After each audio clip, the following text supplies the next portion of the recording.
મિત્રો, આજે આપણે ફરીથી ભેગા થયા છીએ એક લોકસભાના ચૂંટણીના સંદર્ભે. અને વિષય છે સુરતની બિનહરીફ બેઠક જે થઈ છે એ સંદર્ભે. હવે આ જે બિનહરીફ બેઠક થઈ છે, જ્યારે નવી નવેલી કોઈ બેઠક પહેલી જ વાર આખા વિશ્વના ઇતિહાસમાં કે ભારતના ઇતિહાસમાં પહેલી વાર બિનહરીફ થઈ હોય એ પ્રકારનું આખું વાતાવરણ છે ઊભું કરી દેવામાં આવ્યું છે કેટલાક લોકો દ્વારા. અને જાણે કોઈ અત્યાર સુધી બિનહરીફ થઈ જ નથી. પરંતુ ઘણો બધો ઇતિહાસ છે. ઇતિહાસને આપણે જાણવાનો પ્રયાસ કરશું. આપણી સાથે બે મહાનુભાવો જોડાયા છે. જગદીશભાઈ મહેતાજી હેડલાઇનના તંત્રી છે અને ઘણી બધી ચેનલોમાં આજકાલ બહુ વ્યસ્ત હોય છે. એમણે ખાસ સમય આપણી પાસે આપણા માટે આપ્યો છે. જગદીશ આણેરાવજી એ પણ અત્યારે મુંબઈ છે, પણ મુંબઈના વ્યસ્ત સમયમાંથી પણ એ આપણી સાથે જોડાયા છે. તો આપ બંનેનું સ્વાગત છે. પહેલો પ્રશ્ન જગદીશભાઈ આણેરાવજી, હું હવે આજે પાછું મારે અટક બોલવી પડશે આપ બંનેની. આણેરાવજી, આમાં આપ શું માનો છો કે બિનહરીફ બેઠક થઈ અને મતાધિકાર છીનવાઈ ગયો, આ પ્રકારનું એક વાત ચાલી છે, તો આમાં શું કેવું છે આપનું?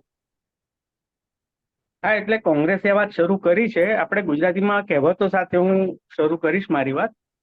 એક તો કહેવત બહુ જાણીતી છે કે કમળો થાય ને બધું પીળું દેખાય. તો આ જે બિનહરીફ કરવાની પરંપરા પંડિત નહેરુ થી શરૂ થયેલી છે અને આ એની ચોથી પાંચમી પેઢી સુધી એમને જોવા મળ્યું.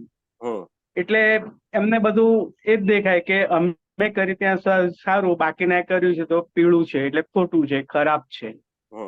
જે લોકો ખાસ કરીને સેક્યુલર ગેંગ અથવા તો કોંગ્રેસ અને એના સાથી પક્ષો એ વાત કરે ત્યારે આપણને ખરેખર હસવું આવે અને એમની અજ્ઞાનતા ઉપર પણ આપણને દયા આવે.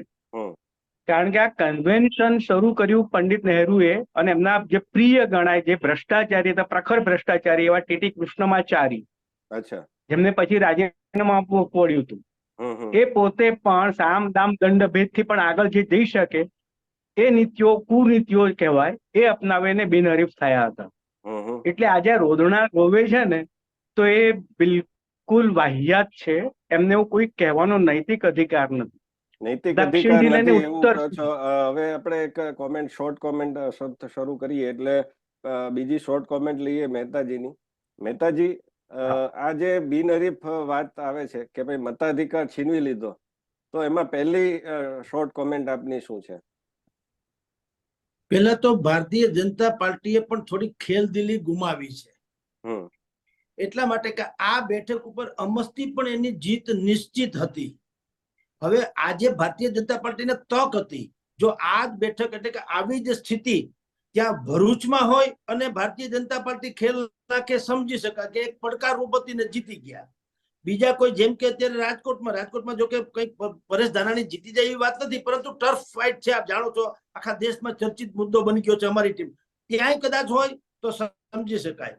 જુનાગઢની એક બેઠક છે, ત્યાં પણ હીરાભાઈ જોટવા છે, કોંગ્રેસના ઉમેદવારસિંહ દાતાર છે, રોટલી પાણીએ મોટલા છે, એટલે એની ઉપર કદાચ જીતવાની સંભાવના અથવા તો ટર્ફ ફાઇટ જેવી છે. એવી કોઈ બેઠક ઉપર તો ઠીક હતું. હવે અહીંયા નિલેશ કુંભાણી વાળી બેઠક જે સુરતની છે 24 નંબરની, હવે સાહેબ એકદમ સહેલું અને સરળ હતું. તો ભારતીય જનતા પાર્ટીએ મોટા ભા થવાનો તક ગુમાવી. મોટા ભા કઈ રીતે કહું છું કે ધ ગેમ ઓફ જેન્ટલમેનશીપ એ બતાવવાની એની પાસે તક હતી. કઈ રીતે એને પ્રેસ કોન્ફરન્સ જેવું કરવું જોઈતું હતું, નિલેશ કુંભાણીનું ફોર્મ એમાં રજૂ કરવું જોઈએ, એની નકલ, ઝેરોક્સ વગેરે, કે જુઓ આમાં આટલી આટલી આટલી આટલી ખામી છે, એના જે સમર્થકો છે એની સહીમાં ખામી છે, બાકી બધી આટલી આટલી ઉપાધિ જે પ્રોબ્લેમ જેને અમે લોકો જો જિલ્લા ચૂંટણી અધિકારી સમક્ષ રજૂ કરીએ તો આનું ફોર્મ રદ થઈ શકે અને અમે બિનહરીફ ચૂંટાઈ જઈએ, અથવા તો અમારો મેઇન હરીફ જે છે એ મેદાનમાંથી હટી જાય અને સામાન્ય અપક્ષો રહે. પણ અમે એવું કરવા માંગતા નથી, કારણ કે આ લોકતાંત્રિક ઢબે ચૂંટાયેલી સરકાર આવે તો એની બહુ મજા છે. આ કમળનું પુષ્પ અમારે ત્યાં ચડાવવું છે નરેન્દ્ર મોદીના ચરણમાં કે એના માથે, તો એ પુષ્પ જે છે પ્લાસ્ટિક ન હોવું જોઈએ, એ પુષ્પ સૌંદર્યશીલ હોવું જોઈએ, તાજું હોવું જોઈએ, નેચરલ હોવું જોઈએ. એટલે ભારતીય જનતા પાર્ટીના એક શાસક પક્ષ તરીકે અમે જનતા સમક્ષ એમ કહેવા માંગીએ છીએ કે કોઈ પ્રોપરગંડાથી અમે જીતવા માંગતા નથી. નહીતર અમારો અધિકાર છે, એ છે સ્પર્ધક તરીકે તો અમારો અધિકાર છે કે સામેવાળાની નબળાઈ અમારી સબળાઈ હોવી જોઈએ, અમે શું કામ એને લૂપહોલ્સ આપીએ, પરંતુ અમને જનતા ઉપર ભરોસો છે, એ જ અમારું કમળ ખીલવશે. અમારે મારી મતડીને કમળ ખીલવવાની જરૂર નથી. આવું જો કોંગ્રેસ ભારતીય જનતા પાર્ટી થોડું વધારે એનાલિસિસ કરીએ છીએ, પણ આ પેલી શોર્ટ કોમેન્ટ થઈ ગઈ. હવે આપણે વધારે ડિટેલમાં એનાલિસિસ કરીએ છીએ. આણેરાવજી, એક જે મહેતાજીએ પોઈન્ટ મૂક્યો છે એ છે કે આ જે રાજકારણ છે જેન્ટલમેન્સ ગેમ હોવી જોઈએ. કારણ કે ભાજપ ત્યાં સુરતમાં જીતે એમ હતો, એમ છતાંય એને આ તક ગુમાવી છે. તક તો એક રીતે એને એ ગુમાવી છે કે નેરેટિવ બિલ્ડિંગમાં ભાજપ છે હંમેશા કાચો પડે છે. આ જે પશ્ચિમ બંગાળની દાખલા તરીકે વાત છે કે પશ્ચિમ બંગાળમાં 2018માં ગ્રામ પંચાયતની જે કઈ ચૂંટણીઓ થઈ, તો એનું એને નેરેટિવ છે આખા દેશમાં મૂકવાની, જે અને ખાસ કરીને ગુજરાતના લોકોને જાણે પશ્ચિમ બંગાળમાં શું થાય છે, ઝારખંડમાં શું થાય છે. દાખલા તરીકે ઝારખંડમાં રાંચીમાં રવિવારે જે ઇન્ડી ગઠબંધનનું સંમેલન થયું, તો એમાં રાષ્ટ્રીય જનતા દળ અને કોંગ્રેસના કાર્યકર્તાઓ બથ્થમબથ્થી આવ્યા, ખુરશીઓ ઉછળી, ખુરશીઓ એકબીજા ઉપર ફેંકાઈ અને એમાં એક જણાનું માથું ફૂટી ગયું. તો આ જે એક વાત છે એ ગુજરાતમાં કોઈ જાણતું જ નથી. તો આમાં શું કહેશો આપ? એકચ્યુઅલી આ બધી જ વાત હિન્દી મીડિયામાં ખૂબ વ્યાપકપણે આવી હતી, પણ સૌથી પહેલા ઇંગ્લિશ મીડિયાએ આ પ્રસારિત કરી હતી.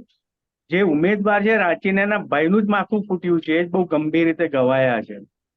અને બધા તો એવું પણ માનવામાં આવે છે, એટલે ચેનલ દ્વારા એવું જાણવા મળ્યું કે રાહુલ ગાંધીને ખબર હતી કે મારામારી થવાની છે અને અસંતોષ વ્યાપક છે, એટલે પછી કોઈ કારણોથી એમને ત્યાં ગયા નહોતા. પછી બીજી મીટિંગ પણ એમને કેન્સલ કરી બીજે પ્રમાણે.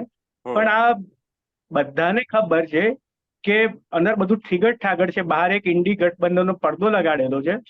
તમે જો ક્યાં એમનું ગઠબંધન ક્યાં સેટ થયું એવું ગણાય તો લગભગ 99.99% રાજ્યમાં સેટ નથી. તમે રાંચીની વાત કરી, પણ કન્હૈયા કુમારની જે દિલ્હીમાં દશા થઈ છે, મારામારી ત્યાં એમની મિટિંગમાં પણ થઈ હતી, જે સંદીપ દીક્ષિત અને એમના જે ટેકેદારો હતા અને કન્હૈયા કુમારના, તો ત્યાંય થઈ હતી. અને આવું બધે જ થતું જ રહે છે, આપણને ધ્યાનમાં છે. ક્યાંય એમનું સેટિંગ થયું નથી બરોબર. આ મારી મચડીને બેઠાવેલું ચોકઠું છે. તમારું દાંતના ફિટિંગ સિવાય તમે ચોકઠું બેસાડો તો જે દુર્દશા થાય, એક દાંત પણ જો ખોટો બેસાડવામાં આવે તો કેવું તમારી થાય, એ દશા ઇન્ડી ગઠબંધનની છે જ. એટલે એ જાહેર કરે કે ના કરે, પણ આ બધાને ખબર છે.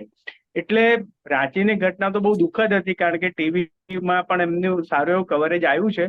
ગુજરાતી ચેનલમાં ઓછું છે મારે કહેવું પડે, પણ બાકીની ચેનલ્સમાં ઇવન કન્હૈયા કુમાર સાથે જે બોલાચાલી કે ઉગ્ર વાત થયો એ પણ મીડિયામાં આવેલું છે. ગુજરાતમાં પ્રમાણમાં ઓછું છે, પણ આ ના આવ્યું હોત તો લોકોને ખબર છે જનતાને કે ઇન્ડી ગઠબંધન ડીએમકે ના રાજ્યમાં છોડો, ત્યાં સિવાય બાકી બધે જ લગભગ તમે જુઓ કોંગ્રેસના, એટલે કેરળમાં પણ શું થયું, તો કેરળમાં રાહુલ ગાંધી જાય છે, ત્યાં એમનો સબળ વિરોધ છે એ કમ્યુનિસ્ટ સાથે છે.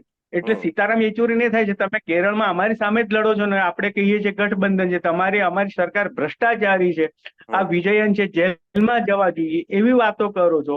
આ ઉઘાડે છોક થાય છે.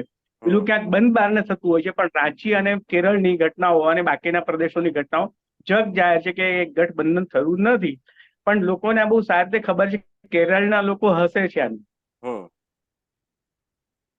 મહેતાજી, આ જે બિનહરીફની આપણે એની ઉપર ફરીથી આવીએ, સુરતની જે બેઠક થઈ છે બિનહરીફ, તો તમે જે કીધું એ ચાલો માની લઈએ કે ભાજપ પાસે એક આ તક હતી, પરંતુ શું આ ભારતના ઇતિહાસમાં બિનહરીફ કોઈ દિવસ થઈ જ નથી કોઈ ચૂંટણી?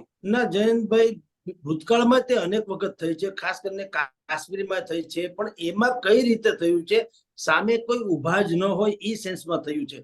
અત્યારે જે પ્રોપેગેન્ડા કરીને કરવામાં આવ્યું એવું નહીં. સુરતમાં તો આપણે બધાએ નજરે આમ જુઓ તો લાઈવ ટેલિકાસ્ટ જેવું જોયું છે કે એક તો આ ભાઈ પોતે નિલેશ કુંભાણી ટિકિટ લીધા અને ફોર્મ ભર્યા પછીથી પાછા બુદ્ધિપૂર્વક ગાયબ થઈ જાય છે. એના સમર્થકો છે, એના બનેવી, એનો ભાણેજ અને એનો ભાગીદાર, આ ત્રણેય સપરિવાર ગાયબ થઈ જાય છે અંડરગ્રાઉન્ડ. આજની તારીખે નથી મળ્યા. આજે કોંગ્રેસે ત્યાં જઈને એના દરવાજે ગદ્દારીના, લોકશાહીના હત્યારાના એવા બોર્ડ બેનરથી પ્રદર્શન કર્યું. આ બધું આપણે જાણીએ છીએ.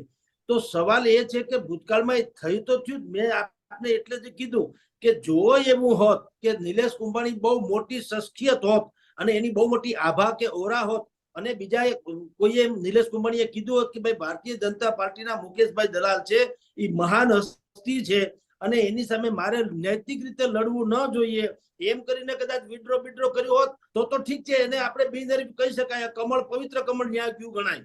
પરંતુ એવું તો છે નહીં. આપણે બધા જાણીએ છીએ હવે કોંગ્રેસ કેતું ફરે છે કે હાર્દિક પટેલ અને અર્જુન મોઢવાડિયાએ ખેલ પાડ્યો, કારણ કે ભૂતકાળમાં આ બંનેની સાથે નિલેશ કુંભાણીના સંબંધ હતા.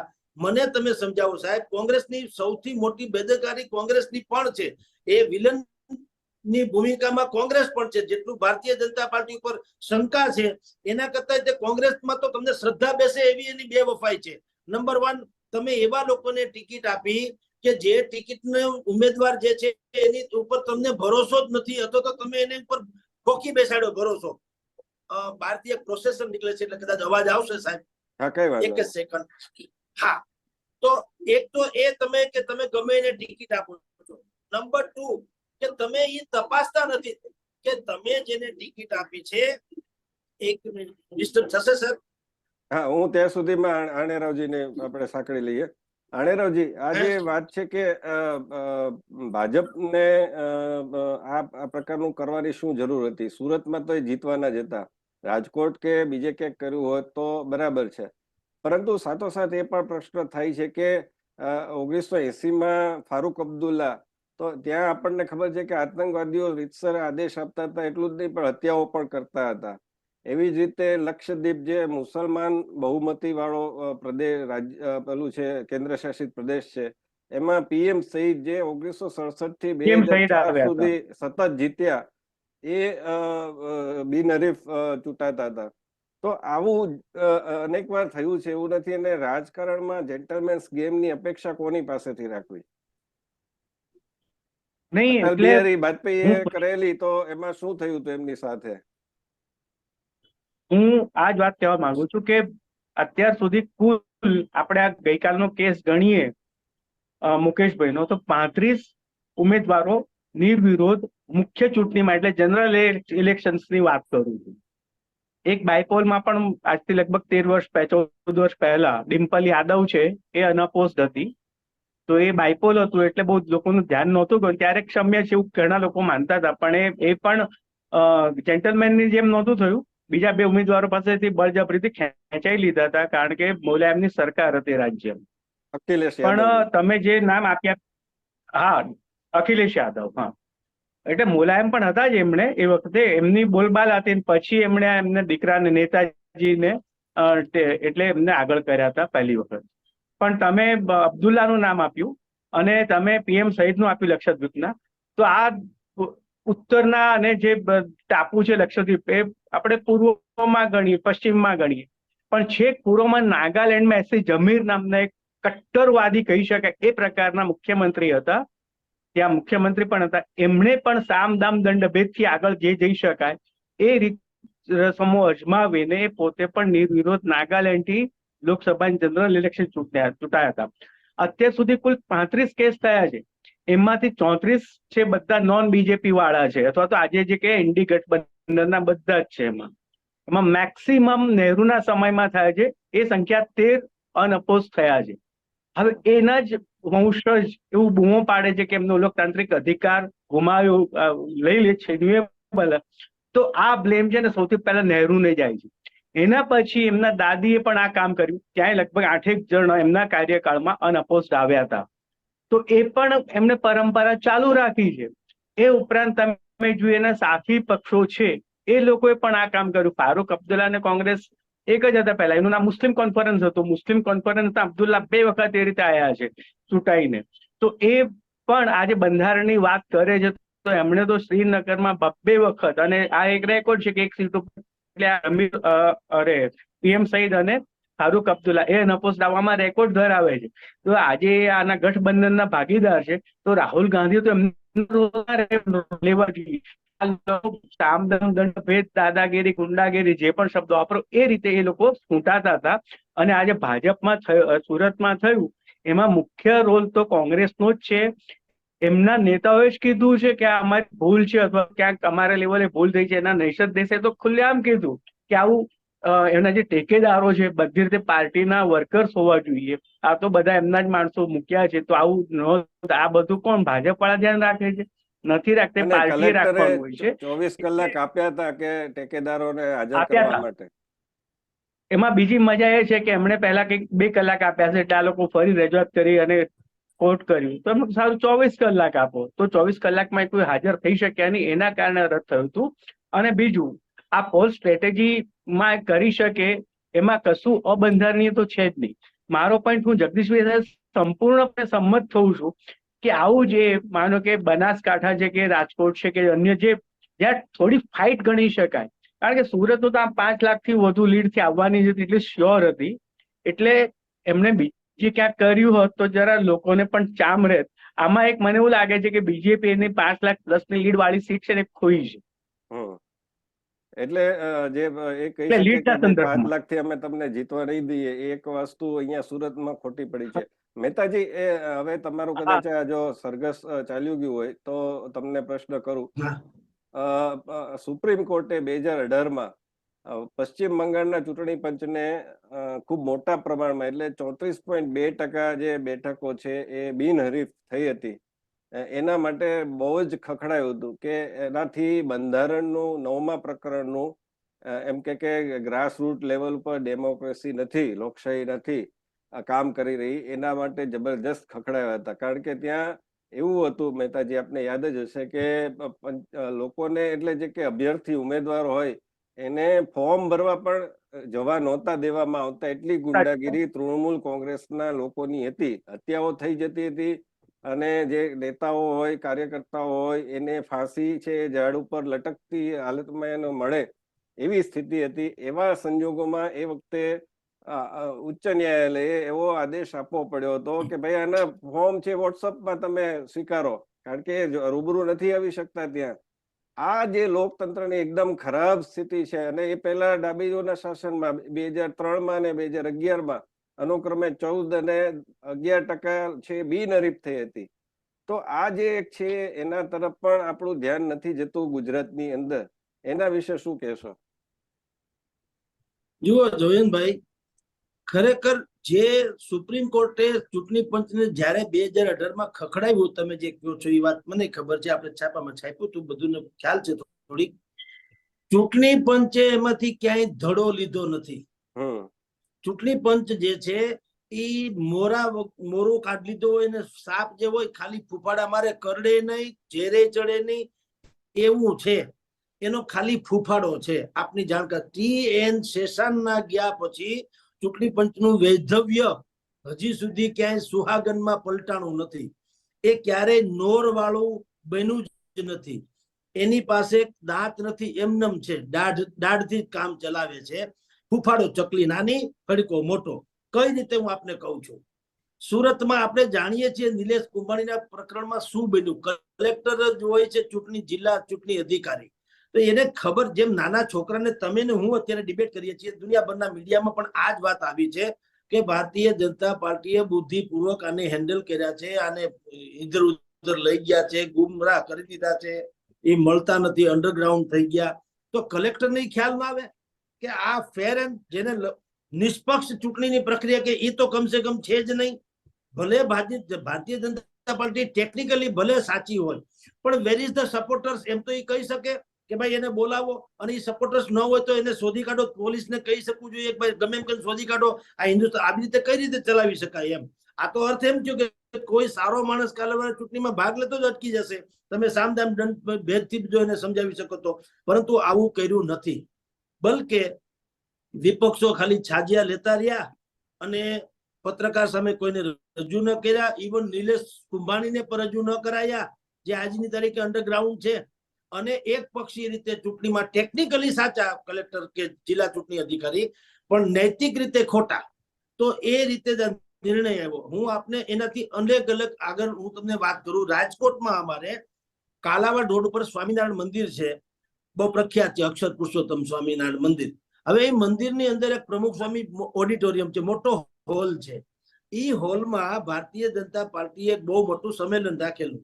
ચૂંટણી લક્ષી આચાર સંહિતા પછી હમણાંની જ વાત કરું છું. અને કેબિનેટ મિનિસ્ટર ભાનુબેન બાબરિયા એને એના ફેસબુક ઉપર મૂક્યું હતું કેવડું સારું ફંક્શન, કેટલું સરસ રહ્યું, કેટલા વગેરે વગેરે.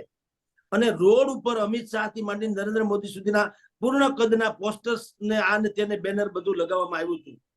કોંગ્રેસના કૃષ્ણદત્તભાઈ રાવલે એની ફરિયાદ કરી કે ભાઈ ચૂંટણી પંચની આચાર સંહિતાના ખુલ્લમ ખુલ્લા ભંગ છે, કારણ કે ધાર્મિક સ્થળ ઉપર તમે રાજકીય કોઈ કાર્યવાહી કરી શકો નહીં. એને બદલે તમે અહીંયા કાયદેસરનું અહીંયા ફંક્શન રાખ્યું છે, તાલીમ બાલીમ રાખી છે, જે કઈ છે તે બધું ચૂંટણી લક્ષી વાત છે.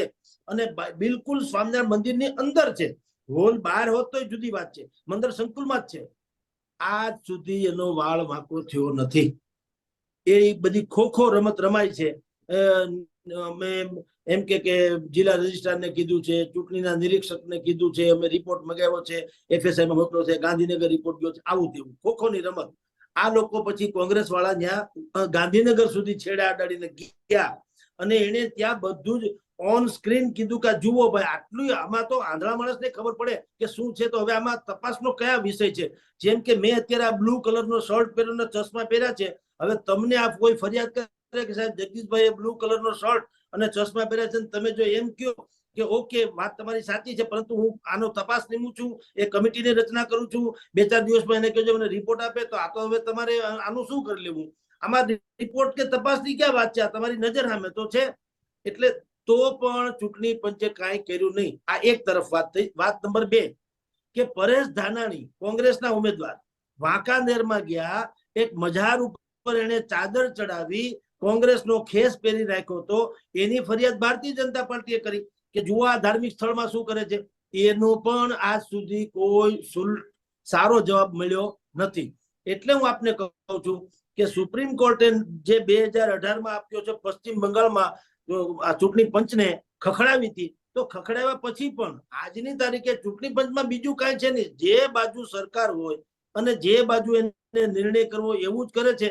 તટસ્થ અને ફેર એન્ડ જેને કહી શકાય હાવ નિષ્પક્ષ ચૂંટણી થાય એવું તો એની પાસે આશા રાખવી અત્યારે વધુ પડતી એવું લાગી રહ્યું છે. જયવંતભાઈ. મહેતાજી, આ વાત તમારી સાચી છે, પણ નાની મોટી મને લાગે છે કે ચૂંટણી પંચ નાની મોટી ફરિયાદોને કદાચ અવગણે છે. આશ્વાસન આપે કે ભાઈ અમે કરશું, પણ નાની મોટી ફરિયાદોને અવગણે છે. પરંતુ આપણે લાર્જર સ્કેલ ઉપર જઈએ અણેરાવજી, તો એક વસ્તુ એ છે કે દાખલા તરીકે 2021માં ચૂંટણી પરિણામ આવ્યા પશ્ચિમ બંગાળમાં, તો એ દિવસે મોટા પાયે હત્યાઓ થઈ, હિન્દુઓને ઘર છોડીને ભાગવું પડ્યું, જે સમર્થકો હતા ભાજપના એને પણ એની હત્યા થઈ, બળાત્કારો થયા. આ કેસ સુપ્રીમ કોર્ટમાં ગયો અને એમાં જે પેલા ઇન્દુ બેનર્જી, હું નામ કદાચ ભૂલતો ન હોઉં તો, એ જજ હતા, બંગાળી જજ હતા, નામ અટક ઉપરથી ખબર પડી જાય. તો એમણે એ કેસમાં એવું કહ્યું કે નોટ બિફોર મી, અર્થાત આ કેસ હું નહીં સાંભળું.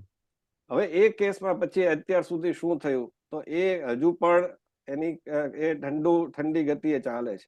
આની સામે આપણે ગુજરાતના કેસો જોઈએ, જે 2002 પછીના જે કઈ થયા, ચાહે પછી રમખાણોના હોય, ચાહે એન્કાઉન્ટરના હોય, તો એની જે આખી સુનાવણી છે એ ગુજરાતની બહાર કરવી, એ પ્રકારનું, અને સુપ્રીમ કોર્ટના જે કઈ તીખા ટિપ્પણી આવી હતી, તો આ એક હત્યાઓ જયારે થાય છે, આ તો આ પણ ગંભીર છે જ, હું એને કોઈ નકારતો નથી, પરંતુ જ્યારે હત્યાઓ કરવામાં આવે છે તમારી રીતસર, તમે મોટા પાયે એમ કેરળમાં, ત્રિપુરામાં અને પશ્ચિમ બંગાળમાં, તો એ લાર્જર સ્કેલ ઉપર આપણે જોઈએ ત્યારે આ એક બહુ ગંભીર બાબત નથી, એવું તમને નથી લાગતું? બિલકુલ ખૂબ ગંભીર બાબત છે. તમે કેરળ, ત્રિપુરા અને પશ્ચિમ બંગાળ કીધું, પણ મેં અત્યારે જે ઉલ્લેખ કર્યો ઉત્તર પ્રદેશનો, તો જ્યારે અખિલેશ જ્યારે 12માં મુખ્યમંત્રી બન્યા ત્યારે અઠવાડિયા સુધી બાકીના પ્રદેશોમાં હિન્દુઓને ટાર્ગેટ બનાવ્યા હતા. અહીંયા હિન્દુ ટાર્ગેટ એવો હતો કે ભાજપ લક્ષી જે પક્ષ તરફના હિન્દુ હોય એનું પર ટાર્ગેટ અઠવાડિયા સુધી મારા કાપી ચાતી, કરોડો રૂપિયાની સંપત્તિ બાળી નાખવામાં આવી હતી. એનું પણ કોઈ તપાસ કે ફીંડું પાડી મૂકી દીધું હતું. અખિલેશે કીધું આવું કંઈ થયું નથી એ પ્રમાણે, અને કારણ કે ગુંડાઓ પોતાના હતા, પોલીસ પણ એમની જ હતી. તો આ પરંપરા છે ને, આજે ઇન્ડી ગઠબંધનની જાણીતી પરંપરા છે. કમ્યુનિસ્ટ સ્ટેટ્સમાં પણ, એટલે જ્યારે બંગાળમાં રે સરકાર પછી સામ્યવાદીઓ આવ્યા તો એમણે લગભગ 30 વર્ષે શાસન કર્યું, 25-30 વર્ષ, જ્યોતિર્મય બસુથી લઈને જ્યોતિ બસુથી લઈને. તો બધાએ આ જ કર્યું છે કે બધે જ પોતાના માણસો એવી રીતે ગોઠવી દીધા, પોલીસને દમદાટી આપીને એને કમ્યુનિસ્ટ બનાવી દીધા હતા, અને એ પ્રમાણે એમણે કર્યું હતું. હવે એ જ કમ્યુનિસ્ટ લોકો TMCમાં ગયા છે, કારણ કે એમને કોઈ કોંગ્રેસમાં ભવિષ્ય નહીં, એટલે એને જ વૃત્તિ એમને તો મજા આવી કે ચલો આપણને મારવાનું કામ મળે છે તો કરીએ, બોમ્બાર્ડિંગ કરવાનું કામ મળે છે તો દર બીજા કે ત્રીજા દિવસે TMC ના કોઈ મુસ્લિમ કાર્યકર્તાને ત્યાં બોમ્બ વિસ્ફોટ થાય છે અને ખાડે રીતે પડે એ પ્રમાણે થાય છે. તો આપણે જોઈએ છીએ, અને ત્યાં NIA પણ ન જાય એવા પૂરતા પ્રયત્નો કરવામાં આવે છે. તો આ પરંપરા છે, ખૂબ દુઃખદ છે. હા, હુમલો એ સામ્યવાદી પરંપરા છે કોઈ પણ, એટલે રશિયામાં પણ એ થયું, ચાઇનામાં પણ એ થયું, કોરિયામાં પણ એ થાય છે, ને કેરળ જુઓ કે બંગાળમાં જુઓ, કારણ કે બંગાળમાં TMCમાં જે વોટ એનું કેડર બેઝ છે બધા કમ્યુનિસ્ટ લોકો જ છે, અને 50-60% જેવા મુસ્લિમો છે, એટલે એમની તો આ ટ્રેડિશન રહેલી જ છે. કોઈ પણ દેશમાં જાઓ તમે તો મારવાની પરંપરા એમને તો હસ્તગત થયેલી હોય છે, આપણે જોઈએ છીએ, આ ઇતિહાસ કહે છે. તો એ છે થઈ રહ્યું છે, પણ આ ખૂબ ખોટું છે, અને આની સામે મીડિયા ચૂપ રહે છે. તમને ખબર હોય તો મુલાયમસિંહ વખતે આ જે બેનજી કહેવાય છે માયાવતી, એમની ઉપર પણ જેવો પ્રકારે હુમલો થયો હતો એ પણ ખૂબ ખરાબ રીતે કહી શકાય, પણ એનું પણ એક પણ સેક્યુલર મીડિયા વાળા એને બચાવવા માટે આવ્યા નહોતા. જે અત્યારે થોડા દિવસો પહેલા હેમા માલિની ઉપર કે કંગના રાણા ઉપર જે કોમેન્ટ થઈ એની ઉપર પણ આ સેક્યુલર ગેંગ ચૂપ છે, અને લડકી હું લડ શકતી હું વાળા જે લોકો હતા એ આમાં ક્યાંય ચિત્રમાં આવતા નથી. એ ખૂબ દુઃખદ છે. બેસિકલી હિંસા ન હોવી જોઈએ, પણ હિંસાનું પ્રોત્સાહન આ સેક્યુલર પક્ષો છે, પોતાને સેક્યુલર, એ લોકો જ આમાં ડાયરેક્ટલી ઇન્વોલ્વ છે. એ આપણો રાજકીય ઇતિહાસ કહે છે. મહેતાજી, હવે છેલ્લી એક કોમેન્ટ, આપણી પાસે 3 મિનિટ કરતા ઓછો સમય છે. આજે તમે તો ઘણો બધો ઇતિહાસ જાણો છો. ભૂતકાળમાં જે પ્રકારે આપણે 1952 થી લઈએ તો એ પહેલી ચૂંટણી થઈ ત્યારથી અત્યાર સુધી, તો ગામમાં મને યાદ છે કે સુરેન્દ્રનગરના ગામડામાં, કારણ કે મારું સાસરું સુરેન્દ્રનગર છે, આ વાત સાંભળેલી છે, સાચી ખોટી રામ જાણે, પણ ત્યાં ગામડામાં લોકોને ઘરની બહાર પૂરી દેવામાં આવતા હતા જેથી લોકો મત દેવા ન નીકળે. નલિની સિંહ પત્રકાર, એનો આપણને ખબર છે કે બિહારમાં સ્ટિંગ ઓપરેશન કરેલું, અને કઈ રીતે ગુંડાઓ બૂથ કેપ્ચરિંગ કરે છે, અને સાથોસાથ આ મુખ્તાર અંસારી હતી કે અહેમદ કે ગુજરાતમાં લતીફ, આવા ગુંડાઓને પોષવામાં આવતા હતા કે જે લોકોને મતદાન કરતા રોકે. આના વિશે આપનો ઇતિહાસ, આપની સ્મૃતિ શું કહે છે? સાહેબ, તમને કહું, એ જે તમે દોહરાવ્યો એવો જ ઇતિહાસ અહીં સૌરાષ્ટ્રનો પણ છે. અમારી બાજુમાં, રાજકોટની બાજુમાં રીબડા ગામ છે, ત્યાં મહિપતસિંહજી જાડેજા, એ અપક્ષે હતા ને કોંગ્રેસમાં હતા ને અલગ અલગ ગમે તે પક્ષમાં હતા. એની ધાક અને શાખ જે ગણો તે પણ એવી હતી કે એમ કહેવામાં આવતું હતું કે એના લોકો બજારમાં નીકળતા, ગામડે ગામડે નીકળતા ને એમ કહેતા, આ જ્યાં EVM નતું તેની વાત કરું છું, કે તમારે કોઈએ મત દેવા આવવાનું થતું નથી, તમારા મત પડી ગયા છે, અને પડી જતા, એ થઈ જ જતા. અહીંયા થાય છે એવું નહીં. મહારાષ્ટ્રમાં વિરારમાં ભાઈ ઠાકુરની એક ગેંગ છે વિરારમાં, એનું તો અમે નજરે જોયેલું છે કે એના લોકો ભરી રિવોલ્વર અને ભરી બંદૂકે જે તે આખી સોસાયટીમાં, નાલા સોપારા ગામની સોસાયટીમાં, અમે નજરે જોયેલી વાત કરું છું, એ નીકળતા માઇકમાં બોલતા, સોસાયટીની વચાળે આવીને 5 વિંગની સોસાયટી હોય તો વચ્ચે એની ગાડી ઉભી રહે અને એ કહેતા એવી રીતના કે કોઈએ બહાર નિકલના મના હે, આપકા વોટ હો ગયા હે, આપ ખાના પીના ખા કરકે સો જાइए. તો આવી બધી બાબતો તો પહેલેથી જ હતી જ. એમાંથી EVM આવ્યું એટલે થોડુંક સુધારો થયો, તંત્ર જાગૃત થયું, પ્રજા જાગૃત થઈ. પરંતુ જે રીતે આપણા જે પેનલિસ્ટ, જે સાથી પેનલિસ્ટ છે, અતિ વિદ્વાન છે, ધન્ય હોય ને બહુ સારી વિગતો આપે છે જગદીશજી, એણે કીધું તેમ કે, અને આપની બી જે વાત, જે મુદ્દો છે તે, કે કોર્ટે આમાં બહુ સંજ્ઞાન લેવું જોઈએ. એ ખાલી ઠપકા બપકા આપીને પૂરું કરી નાખે છે એ નહીં. એને ચૂંટણી પંચનો જવાબ માંગવો જોઈએ કે જેમ આપણે કીધું પશ્ચિમ બંગાળમાં 2000માં થયું, એને ખખડાવે શું, ખખડાવવાનો મતલબ શું? એ નથી કઈ સુધરી જવાનું હોય, એને નીતિ નિયમમાં ફરજ પાડવી જોઈએ. એટલે તંત્ર, ખાસ કરીને ન્યાય તંત્ર, કારણ કે હવે એક જ તંત્ર ઉપર આશા બચી છે, ન્યાય તંત્ર ઉપર. જો એ એકદમ કડક અને ભયંકર બંધારણને વફાદાર રહીને કામ કરશે તો આ દેશનું કંઈક ભવિષ્ય ઉજ્જવળ છે. અન્યથા અત્યારે આપણે ડિબેટ કરીએ છીએ એના જેવો અનેકો પ્રસંગ આપણે ડિબેટ કરવાના આવતા રહેશે. પંડ્યા સર. બરાબર. એટલે હવે આપણે એનું સમાપન કરતી વખતે એક આ જે વાતનો નિષ્કર્ષ નીકળે છે એ છે કે એક તો આ રાજકારણ છે જેન્ટલમેન્સ ગેમ રહી નથી. કોઈ એક પક્ષ પાસેથી આશા રાખવી ઠગારી છે. આપણે એક રાજકીય વિશ્લેષક તરીકે અથવા તો મીડિયા તરીકે આપણે આશા રાખીએ કે આ બધા જ પક્ષો છે એમને એમની શાન ઠેકાણે આવે, તો જનતા એમની શાન ઠેકાણે લાવે. અધરવાઇઝ આ હત્યાઓ, બૂથ કેપ્ચરિંગ, અપક્ષ ઉમેદવારોને બેસાડી દેવા, આ બધું ચાલતું રહેશે. અને સાથોસાથ જો કોઈ પક્ષે પોતાની રેખા છે મોટી કરવી હશે તો એને વધુ ઉજળી છબી દેખાડવી પડશે. અત્યારે તકલીફ ભાજપ સામે એ થાય છે કે એનાથી ઉજળું કોઈ દેખાતું નથી. અત્યારે બધા જ જે વિપક્ષો છે એક નથી, અને સાથોસાથ એમની જે છબી છે એ એમના પોતપોતાના રાજ્યોમાં પણ આ જ પ્રકારનું થાય છે. આ બંને મહાનુભાવો જગદીશ મહેતાજી અને જગદીશ આયરાજી આ સમય કાઢીને જોડાયા. તમારો આભાર. નમસ્કાર. નમસ્કાર.